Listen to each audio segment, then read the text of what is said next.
February 13th. 2018. I was starting to miss you guys. I know it's been a while since I made a video. Things have been, I'd love to say they've been crazy busy, but they haven't at all. Winter is in full effect. And basically, this is just an update vlog. I'm just gonna let you know what's going on. We're going to meet up with Sean McCall. He's gonna talk about his Pan Am experience. It's just filling you in on what's been going on around Fear Fishing and what's coming. So let's go.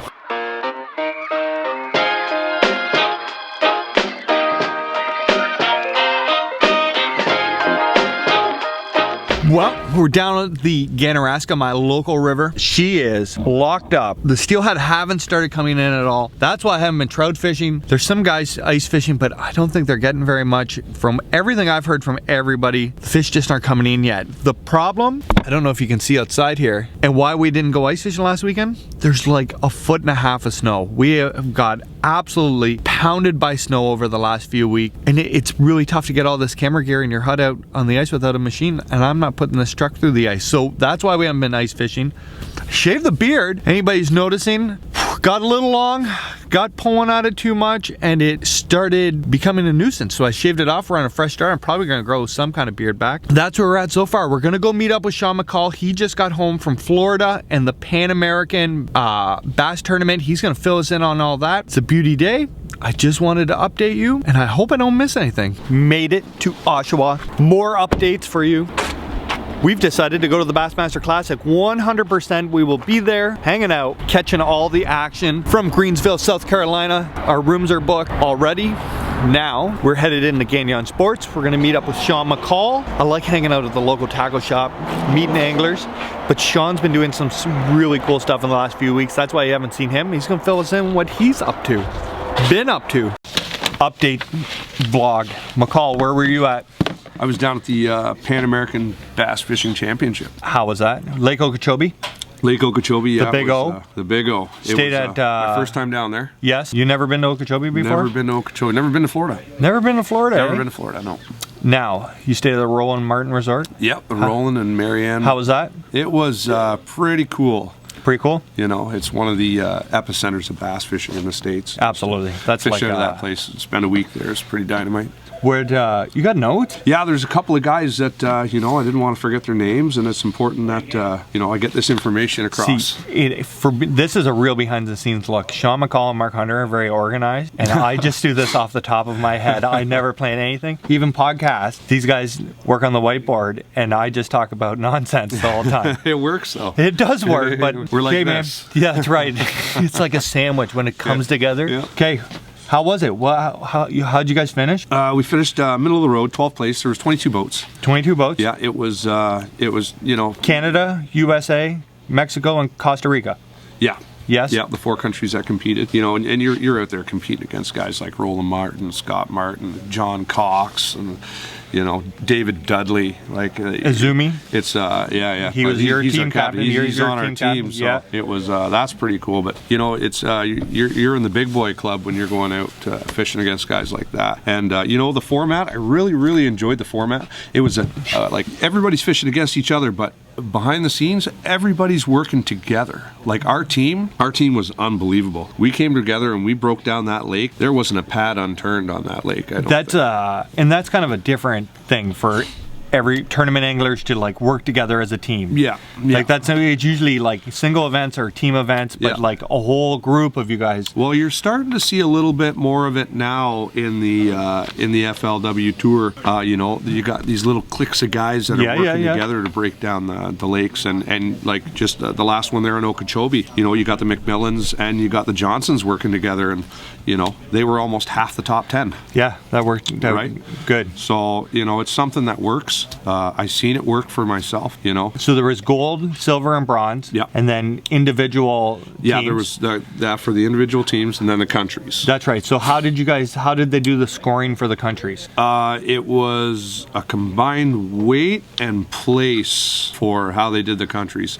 We ended up with the silver medal. That's super cool. Yeah, it's kind of cool. That is cool. That is like, it's pretty tough to beat those Americans since like that's where they're from, right? And buddy, they are tough. They know what's up down there. Yeah, they go out there and they know how to catch them, right? The exciting news I read on Facebook on Mr. Izumi's post that the Pan American game fishing tournament is in Canada next year. I wasn't going to confirm or deny that. I'm but, going to. I'm throwing that out here right now. I saw a post from the team captain, the Azumi camp. Well, now listen, if something like that's going to happen, there has to be a lot of support from our country. I see sure. how much work it took from the Pan American sport fishing delegation down there to make this happen.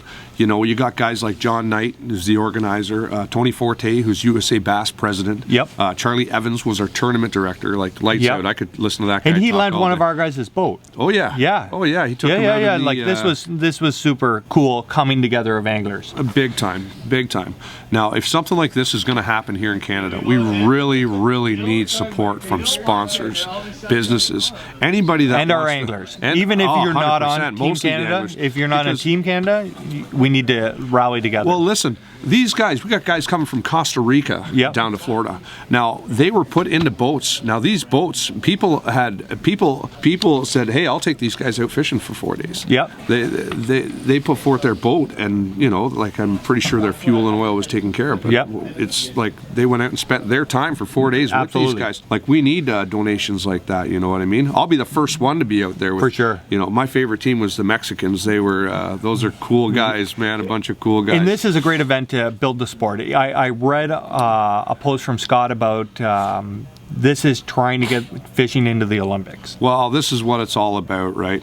You know, it's the CIPS is the International Sport Fishing Confederation, and it consists of 144 national federations from 77 different countries, and altogether it represents about 50 million anglers. Now, you know, that's a lot of dudes. Yep. You know, and to get something like there's a lot of push there, and we should be able to get something like that into the Olympics. Well, hopefully we do. It's actually, you know, when it goes into the Olympics, they're going to cover three different things. It's going to be like freshwater, Yep. saltwater, fly fishing. Awesome. So it's not just bass fishing. That's super cool. You know, it covers all different aspects of angling, which is really important.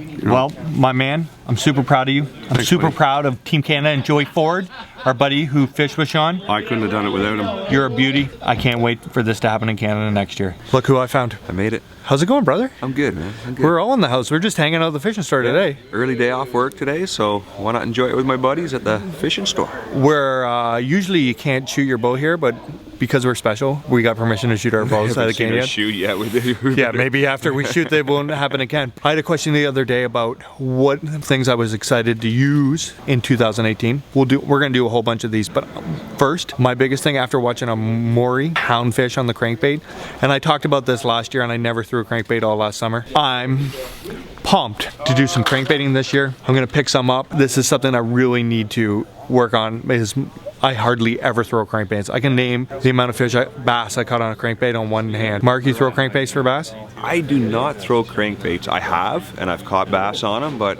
our lakes aren't really set up. No, for they this down aren't. in the Kawarthas. I did. There is an old school fear fishing video where I crank a giant smallmouth on a crankbait. Maybe I can find that footage somewhere. What's something you want to use in 2018, Mark? You know what? I think I'm gonna pick up a baitcaster this year. Really? Yeah. Which one? You're gonna you? Okay, I'm this gonna is try huge something- news. This is huge news. You because, never use baitcasters ever I get teased every day out on the lake on because my you fairy use wands. fairy wands. Yeah, but you know what? I catch big fish on them. But you're gonna try a baitcaster this year. I'm gonna try. I'm gonna go down south, right? So for the Eastern Divisionals, and I think the water there, don't You need have one. a choice. You got to have one. Yeah. The other thing I really want to try this year, before we go shoot our bows, Marcus, that I'm going to pick up. Everybody's seen my pike video where I lost my favorite G Loomis float rod. Other side, I lost my favorite jig rod to a northern pike. I really, really want to try. I don't even know if they have one.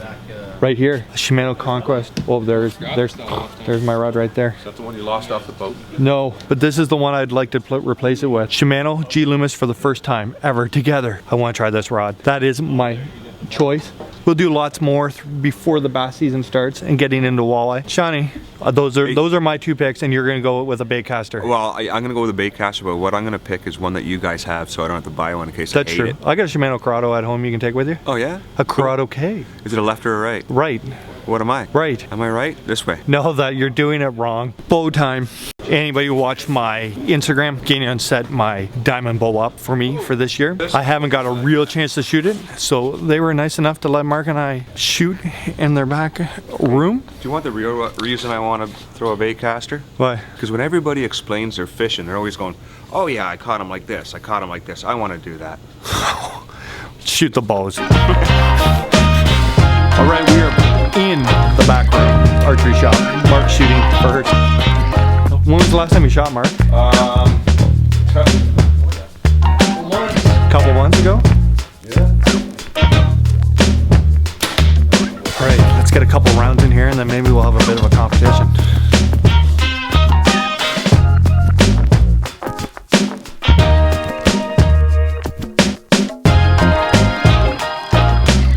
All right, we got some shots in, warmed up. So good to shoot the bow. It's been so long since I shot that bow. Okay, Mark, we're gonna go arrow for arrow. Okay. One here, Yeah. one here, Yeah. and then one in the middle. You're shooting black arrows and I am shooting different colored ones. You guys should be able to see at home. Let's go. Closest one to the center. We'll shoot one, you shoot one. No, one at a time. You shoot, then I shoot. Okay, let's score this up. It's the best 2 out of 3. Whoever's closer. It's not looking good for me. Okay, score them up. I'm closer. Where? 1. 1. Nothing. Nothing. I'm closer. No. Yeah, I Look guess at you the are. round, buddy. I guess you are. Yeah. 2. Nothing. And then this is mine, and this is yours. So I won 1. You did not. I'm closer there. I'll challenge you for a rematch for that one. Looks like Mark beat me. My bow's not sighted in there. Getting ready to go. We shot. Mark, did you have fun? I did. Catch up vlog today. Just hanging out at the store. Thanks for beating me. You're welcome. McCall. Yo. Again, way to do awesome at the tournament. Way to do awesome. Justin, thanks for letting us shoot, brother. You're welcome, man. When's the big sale? It is going to be April 5th to the 9th, so please come on by. We got some awesome clearouts, and as well, it's our 45th anniversary this year, so I'd love for you guys to come on by. We got some cool shit in store for you guys. Perfect. You can have cake and everything. Cake. If we ask for cake, there will be cake. It's home time. Made it home. Seems like I do it every time. Great day. I'm sorry, like, I wanted to get caught up with you guys. I felt like I hadn't posted a video in forever, and I start to miss your comments. I wanted to bring something. So from now until like the middle of April, it's going to be tough to come up with a ton of content for you guys. Any ideas you have or anything you want to see? You guys have been watching the vlogs. There's over 200 of them. Post in the comments below. Let me know what you want to see and I will make it happen. This weekend is the Spring Fishing and Boat Show in Toronto. If you're in the local area, swing on by. I believe I'm going to be there around for Friday for a bit, and then Saturday we will have the family there, the Fear Fishing crew, and we're just gonna mingle around and hang out, support your local shows. It's really important to have them and really important for people to come out. Huge thanks to Gagnon Sports for letting us hang out for the afternoon. I really like hanging out at a fishing store. There's something about having your buddies there. You meet up, you chat. You know, we spent the whole afternoon just talking with people and, you know, telling stories about fishing and hunting. And Sean McCall, super proud of you for your achievements down south. Congratulations to the whole Team Canada on their silver medal. Another thing is YouTube changed their policies February 20th. If you don't have 1,000 subscribers and 400 hours of viewed content in the last 12 months, you're going to lose the ability to make any money off your YouTube channel. So I should be able to make the cut, but if you have a YouTube channel, post it down below. You know, guys, it's been amazing you guys have subscribed, but we need to support everybody. So post your video below. I'd be happy to subscribe to your channel and watch your content. We've still got a couple of months of not so fishable weather, so I will watch your content and I will subscribe. The monetization, even if you're getting $2 or $3 or $10 a month, it's a pat on the back. You put a lot of hard work into your channel. I put a lot of hard work into my channel. Something that people don't want to lose. So post your channel below. I will subscribe. Thank you for subscribing to this one. Follow on the Fear Fishing Instagram, all the social media. I'm working on my stories every day, updating them so you can get a behind the scenes look of the vlog, I guess. That's what it is. Let us know. Let me know what you want to see. That's the most important thing. We got to kill 2 months together before we get the boat out. Let me know what you want to see. Other news. Subscribe to the channels that linked below. We'll see you soon.